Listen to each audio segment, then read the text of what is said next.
iyi video ni iya gatatu ivuga ku muzuko, ku muzuko cyangwa se ku bantu bazutse bavugwa muri Bibiliya, batangwaho ubuhamya. Ni ukuvuga ngo babonekeye abantu nkatwe b'inyama n'amaraso n'umubiri, bakababona bakabamenya, ariko bo ntabwo ari abo muri iyi si bigeze kuyibamo, ariko noneho nabo mu ijuru, kuko baba mu ijuru mu bwami bw'Imana. Video y'ejo yo mu mwanya ibanza, umwanya washize, abo mu ijuru babonekeye Aburahamu, bakabonekera Yakobo, bakabonekera Gideyoni, uwo mu ijuru wabonekeye Gideyoni, uwo mu ijuru wabonekeye Manowa n'umugore we babyaye Samusoni, bo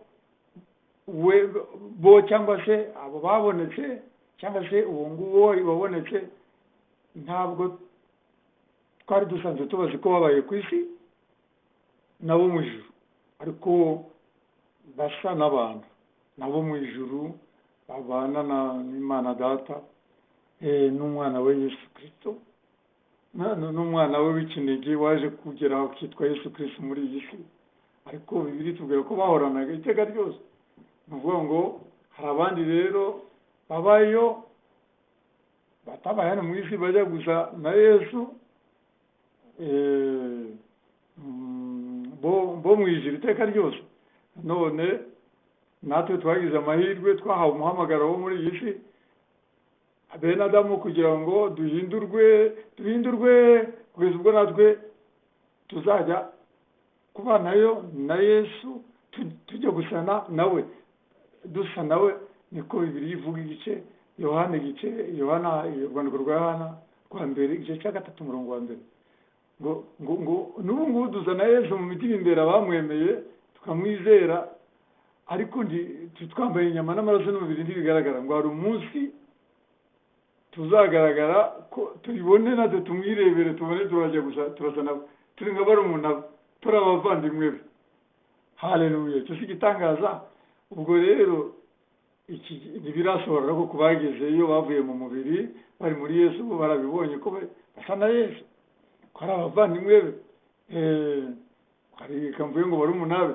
Hanyuma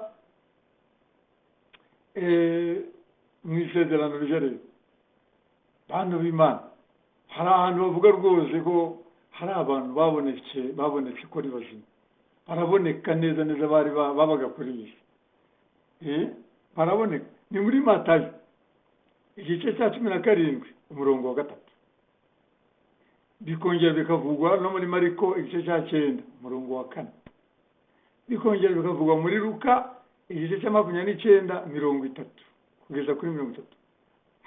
Luka igice cya 9 umurongo wa 29 kugeza kuri 30, havuga ngo Yesu yari arimo asenga ku musozi mu butayu. Niba ari ku manywa, niba ari ku mugoroba, ariko yari yagiye gusenga, ajyana na Petero na Yohana na Yakobo. Abo ngabo nibo yahisemo, urumva ko ndere yatarimo agenda ajyana batatu, kandi muzi ko yari asanzwe afite 12 bamwegereye, ariko hari abandi bari bamwegereye cyane, ni Petero na Yohana na Yakobo na Andereya, hari ubwo yabaga arimo na Filipo cyangwa na Tomasi, bege bamwegera, ariko ni aba batatu babaye abatemwe, ni ukuvuga abahamya b'ibyo biboneye ubwabo, baniyumviye, babona mu gihe Yesu ari gusenga uburanga bwe burahinduwe, abaye ukundi, birenze uko bari basanzwe babona uburanga bwe mu bwacu. Babona n'imyambaro ye irahinduwe, umweru dererere urabagirana. Barebye bitegereje neza, babona ntagihagaze ku butaka, ahubwo ari mu kirere. Bitegereje neza, babona ari kumwe n'abantu babiri barabagirana nabo nkawe, ubwo Yesu yari ari kurabagirana nabo barabagirana, barabamenya, bamenya ko ari Mose na Eliya. Uko babamenye njye nawe ntitubizi, ariko umwuka w'Imana mu bwenge bwabo bamenye ko ari Mose na Eliya. Mose na Eliya rero babonetse bari kumwe na Yesu, bafite ubwiza bwo mu ijuru, umubiri wo mu ijuru, na Yesu yamaze kuwambara, yambaye umubiri wo mu ijuru n'imyambaro yo mu ijuru, na Eliya yambaye imyambaro yo mu ijuru, afite n'umubiri wo mu ijuru, na Mose yambaye umubiri wo mu ijuru, ari mu mubiri wo mu ijuru kandi yambaye imyambaro yo mu ijuru, ndetse birarabagirana. Aba bantu batatu bahawe ingabire, inema yo kubibona, babona ko bari kuganira na Yesu, ko Yesu ari kuganira nabo, ariko basa nkaho badakandagije ibirenge ku butaka, bari hejuru, hatari hejuru cyane, ariko hejuru y'ubutaka, hejuru, atari ku butaka, atari ku giti. Baratangara, ese aba Petero na Yohana na Yakobo babaye gute?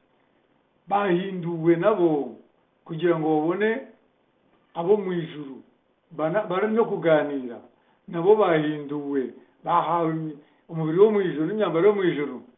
Reka mvuge ngo hoya, ariko bahawe inema yo kubibona, ko kubona umuzuko.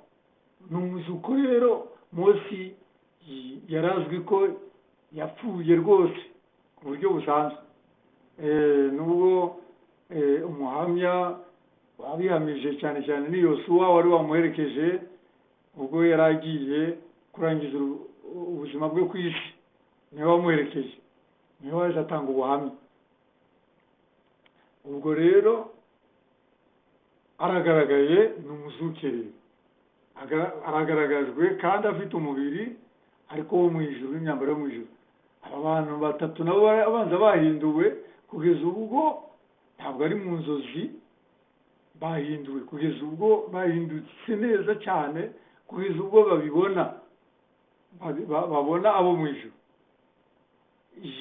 Eliya we birumvikana, umuntu yatekereza ngo Eliya we n'ubundi yagiye mu ijuru adapfuye, ngo si igitangaza gikomeye cyane ko agaragazwa n'ubundi ari muzima kuko atigeze apfa ku mubiri.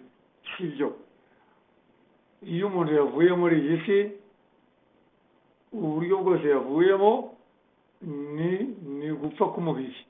Ni ukuvuga ngo Eliya umubiri we warazimiye, ndetse Elisha wabirebaga yatanze ubuhamya ko yabonye yinjira mu igare ry'umuriro.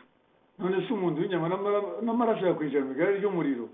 Ni ukuvuga ngo iby'umubiri wa Eliya igihe yavanwaga mu isi byararangiye, iby'umubiri w'inyama n'amaraso n'umubiri. Iki kibazo cyakuweho, umubiri we warazimiye, cyangwa umirwa n'uwo muriro wo mu ijuru udasanzwe, spesiyale, utari umuriro nk'uyu wo ku isi. Ni ukuvuga ngo Eliya rero kuko atongeye kuboneka icyo gihe ku isi, ni ukuvuga ko abarwa ko yapfuye, ni ku buryo bw'umubiri. Na Enoki uko yagiye ntabari uhari, ntabwo tubizi, ntibivugwa, ariko ngo nawe yarazimiye cyongera kuboneka. Ni ukuvuga ngo Enoki uvugwa mbere, sekuruza mu bazekuru ba Nowa, bivuga ngo nawe yarazimiye yongera kuboneka ku isi, aragenda. Umubiri we rero ni ukuvuga ngo umuntu yavuga ngo wapfuye cyangwa se wazimiye, wamizwe gute, urahagana he, ntawe ubizi. Eliya umubiri wamizwe, wazimiye, urahagana he, ntawe ubizi. Igihe Yesu rero yarabonekeye, yabonetse nawe ari mu mubiri w'ijuru n'imyambaro y'ijuru. Petero na Yohana na Yakobo babihamya, umubiri wagiye ndawubizi, umubiri usanzwe wagiye ndawubizi, ariko wamizwe, watwikiriwe, byarangiye, ntawuzi uko byagenze, ariko araza kugaruka mu mubiri usanzwe, awusubizwemo n'imyambaro isanzwe, aganire nabo, ababwira ati ako kabanga mbahaye kubona nimukabike neza muzakavuga maze kuzuka. Abandi batise kuzuka bisobanura iki? Ati muzabimenya mwitonze. Mu by'ukuri azabanza apfe mu buryo busanzwe bwa kimuntu, noneho abigaragarize ari mu bwiza bw'ijuru, yambaye ari mu mubiri w'ijuru n'imyambaro y'ijuru. Ati ubwo nibwo muzasobanukirwa kandi nibwo muzavuga n'ibingibi imbere. Haleluya! Imana ishimwe cyane ko Imana yashatse ko tumenya umuzuko kuri Yesu Kristo, ko bijyana n'umuzuko w'abera. Ko ni ukuvuga ngo abari mu ijuru bagezeyo ari abo mu isezerano rya kera, ari abo mu isezerano rishya, ari igihe bazerekanwa bakerekwa bo muri iyi si bakiri mu nyama n'amaraso n'umubiri, bakavuga bati twabonekewe n'abantu. Umuzuko ni ukuri, uyu ni umuzuko wabaye, turi kubonekerwa n'abantu twari tuzi bapfiriye mu gukiranuka bakorera Yesu, none turatangaye. Ni ukuvuga ngo igihe icyo ari cyo cyose Imana ibasha kubikora, abantu bakiri ku isi nyama n'amaraso n'umubiri, ikaberekana, ikerekana ko umuzuko wabaye. Ngira ngo umunsi Yesu azaba yaje gutwara itorero rye bifitanye n'isano n'umuzuko, kuko bizaba byabaye byombi. Abari ku isi bari bambaye umubiri uzimire, ubure muri iyi si, niko bivuga mu Bakorinto ba mbere igice cya 15. Umubiri ubure, babure, ntibongere kugaragara, ariko n'abazutse nako n'abari barapfiriye muri Yesu Kristo bagaragare ko bazutse. Ninde uzahamya ibyo ngibyo? Ni uwo babonekeye. Abo babonekeye ko ari bazima bazaba bambaye inyama n'amaraso n'umubiri, bo batagiye, niho bazahamya bati nyamara umuzuko wabaye. Ndifuza, ndasenga, ndasaba Imana, nifuza ni sinzayemo mu mubare w'abazabonekerwa ko abazutse, ko umuzuko wabaye, ubwo nzaye mu mubare w'abari kumwe nabo bazutse, nanjye nagiye avanywe muri uyu mubiri. Niba icyo gihe kinsanze nkiri kuri iyi si, nawe nicyo ngwifurije, nawe nicyo ngusabiye, mwene data, mushiki wanjye, muvandimwe, ni uko dukwiye gukunda Yesu, tukamukorera, tugakiranuka, tugakunda ubuzima bwo mu ijuru. Amasezerano ko kuba mu ijuru biruta cyane kuba muri iyi si. Noneho Imana ikagirira mu mutima, ikabona ko dukunda mu ijuru. Abamarayika bareba bakabona ko dukunda mu ijuru. Niba bahawe uburenganzira bwo kutureba mu mutima, bakabona turahakunda, bakabona iby'isi ntabwo tubyemera, nubwo tukiri kurya no kunywa, ariko tunyuzamo tukiyiriza ubusa, tukagaragaza ko tutabiha agaciro. N'ubutunzi bwayo n'amajyambere yayo n'ibinezaneza byayo n'imibiri yo ku isi, tukabona ko ibinezaneza bibamo tutabihereza umwanya wawe. Imana iguha umugisha mwene data, turi kuganira, nanjye mba umugisha kuko impaye kuganira namwe ku magambo akomeye meza cyane. Abavugabutumwa benshi bakunda kubiganiraho, ariko ubu ndizera ko bagiye kuzajya babiganiraho bahamagawe na Yesu. Hari abandi bitwa abigisha b'iby'Imana cyangwa abavugabutumwa ndetse bakoreshwa n'ibitangaza, badashobora kuganira kuri bene aya magambo kuko mu by'ukuri atari aba Yesu. Kugira ngo uganire ibi bintu, uganire ibirimo ibyo mu ijuru, uganire ku bya Yesu, unabitindeho, ubikundisha abantu, birasaba kabisa rwose ko muri wowe haba harimo ubwo bumana buri bukunde. Kandi abavugabutumwa benshi barimo, abigisha benshi barimo, ariko hari n'abandi bitarimo,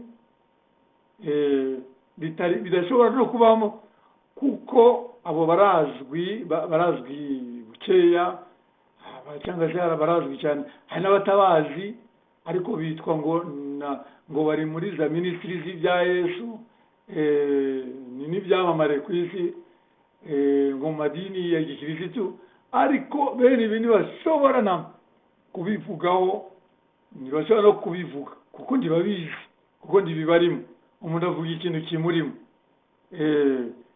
hari n'ibindi rero tuzaba tubivugaho nabyo ibyo ngibyo, ntabwo ari umwanya wabyo nonaha. Umwanya wa nonaha ni uwo kwamamaza kuzuka kwa Yesu, kuriho ko n'abera ari bazima, ari abo mu isezerano rya kera bari kumwe nawe, ari abo mu isezerano rishya bavuye muri isi bari kumwe nawe. Ku munsi umwe bazerekanwa, umunsi w'Imana yateganyije, kandi ko igihe bazerekanwa nanjye nifuza kuzajyanwa mu kujyanwa kw'icyo gihe kw'itorero rya Kristo rizazamurwa, ariko si muri uyu mubiri rizazamurwamo ku isi. Bazaba bahawe umubiri wo mu ijuru n'imyambaro yo mu ijuru, ariko umubiri wazimiye. Uburyo uzazimira rero, abazaba basigaye ku isi nibo bazabivuga bati ntabwo tukibona, bigeze kutuzimirira imbere twababuze, ntituzi uko byagenze. Ariko nyine twumvishije hari aho bari kuvuga ngo babonye na kanaka umukiranutsi wapfuye kera, bari kumuvuga nawe bati tubonye Yesu ariko tubonye na kanaka nawe turamubonye. Birashoboka ko bazavuga ngo na kanaka, birashoboka ko kuzamurwa kwabo muri iyi si, abakiranutsi bari muri iyi si, itorero rya Kristo bizabanzirizwa no kuzuka nibura nk'umunota umwe cyangwa iminota ibiri, abo bazutse bakabanza bakabonekera abagiye nabo kuzamurwa. Haleluya! Nje niko ndi gutekereza. Ariko n'abazasigara kuri iyi si batazamuka, ubanza bamwe bazabona abo bantu bazerekwa, bazahabwa kubonekerwa ko hari abantu abakiranutsi ko bagiye. Kuki? Kugira ngo bisigare biri kuvugwa muri iyi si ko hari igitangaza cyabaye, kugira ngo abasigaye basigare bari mu miborogo, bari no kurira, bari no guhiga no guseka, bari mu bibazo byo kwibaza bati kuki tutakunze Yesu neza ngo dukiranuke, none natwe tuba twagiye. Ariko kubera ko bari barakunze isi cyane n'umubiri n'ibyaha, basigaye. Nuko rero niba nazaba ndi muri icyo gihe ntacyo bitwaye, nzaba napfuye. Icy'ingenzi ni uko nzaba napfiriye muri Yesu.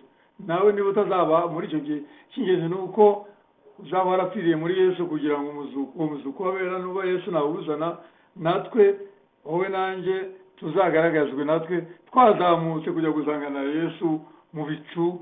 Ni ukuvuga ngo ntabwo ari ibicu byo ku isi, ni ibicu byo mu ijuru, ni ikirere cyo mu ijuru. Ni ukuvuga ngo ni mu bundi buzima, mu yindi si yo mu ijuru, niyo yitwa ngo mu kirere. Ariko ntabwo ari iki ngiki, iki ngiki gifitanye isano n'inyama n'amaraso n'umubiri amaso yawe ashobora kureba yo kuri iyi si. Ni ikirere cyo mu buryo bw'umwuka. Ni ukuvuga ngo ni iyindi si yo mu ijuru, bazaba barimo bateranirijwe, abera bose bazaba barimo bateranirijwe, kanjye nishyiremo, nanjye nimba duteranirijwe kuri Yesu Kristo, turi kumuramya, turi kumushimagiza, turi kumuhimbaza ko yaducunguye kera i Golgotha ku musaraba, akadukiza umuvumo w'icyaha ukomeye cyane, uruta iyindi yose, no kurimbuka, ni ukutazabona Imana, ni ukutajya mu ijuru. Uwo muvumo rero niwo uteye ubwoba. Naho kugira imibabaro ku isi, kurwara ibibembe cyangwa kuba ikimuga cyangwa kuba umukene cyangwa guhora mu bindi bibazo by'ubukene no gucishwa bugufi no kurenganywa, ibyo ngibyo byose turabyitira icy'imivumo. Umuvumo uba uri kuvugwa cyane no gutandukanywa n'Imana iteka n'iteka. Umuntu ntazagere ntiyemerwe kuzabana n'Imana mu ijuru. Yesu aduha umugisha, Yesu aguha umugisha, Yesu amuha umugisha.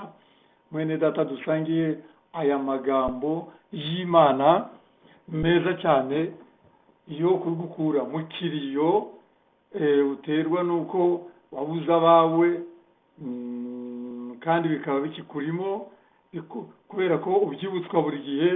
Nanjye natakaje abanjye, hari byagiye biterwa n'uwo ari we, noneho bigenda bindindamo ariko ngasaba Yesu akabinkuramo simbitsindemo nubwo byaba ari ibya vuba kuko hari n'uwo natakaje bikaba ari ibya vuba bisa naho bimvurunze rwose birambabaza cyane mera nka Yobu nanjye mbwira Yesu nti rwose urambabaje reka mvuge ijambo rya kimuntu ni urankomerekeje cyangwa se urampemukiye rwose ariko Imana ibabare kuri iryo jambo ntabwo Imana ihemuka irakiranuka yakoze ibyo gukiranuka ariko nk'uko Yobu yageze akavurwa mu mutima Imana ikamuvura ubwo burwayi ko gusoherwa no kubabazwa n'uko yatakaje abana b'10 bavuye muri iyi si nanjye Imana yarangendereye mu mutima ntabonekerwa nk'iryo Yobu yahawe ariko hari ubundi buryo yabigenjeje simbivuga numva ijwi rituma nduza rituma nyine mva mu kiriyo burundu kuko byari bikabije nanjye bindya nk'uko biri kukurya ibyawe ariko bigomba kurangira nawe mu buryo ubwo ari bwo bwose Yesu akakubonekera Imana ikakubonekera bikarangira kuko keretse kubonekerwa gutsurwa n'Imana mu mutima nawe ibyo bintu ntibikunda kuva mu muntu vuba kubera ko hari impamvu ituma abyibuka kenshi cyangwa abyibutswa bigatuma yongera gusoherwa yongera kurwara mu mutima akaririmba indirimbo z'imibabaro mu by'ukuri ukeneye indirimbo y'igihozo yo kuguhoza yo kuguhumuriza yabo mu ijuru ukumva bari kukuririmbira mu mutima nabyo tuzabiganiraho ubasha kumva indirimbo yo mu ijuru iri kuririmbirwa mu mutima nawe ugategeka kuririmbana nabo mu ijuru kubera ko Imana yakugendereye kubera ko wagize umwete wo gusenga wo gushaka Imana n'umutima wawe wose n'ubwenge bwawe bwose n'imbaraga zawe zose nuko reka mbedekeye aho uwo muzuko rero wo kuri Mose na Eliya nawo ukwemeze ko n'abariya nabo babonetse babonekana na Yesu yazutse nubwo ngo babonetse nabo bazutse n'abariya rero babiri buriya bagaragaye cyagiye ko bazutse ariko ntibakomeje kuba muri iyi si turaza kureba nyamara ko hashobora kuba hariho abantu bazutse bamara igihe kinini cyane bari muri iyi si kandi ibyo ntiwari ubizi nubwo wasomye biri igihe kirekire nanjye nkabona narazomye igihe kirekire ariko buri gihe ngahora nibaza kuva muri 90 mu 1990 aba bantu batatu burya ubu ngubu kuko ntabwo ari ukuzuka tugiye kubiganiraho mu kanya Yesu ashimwe.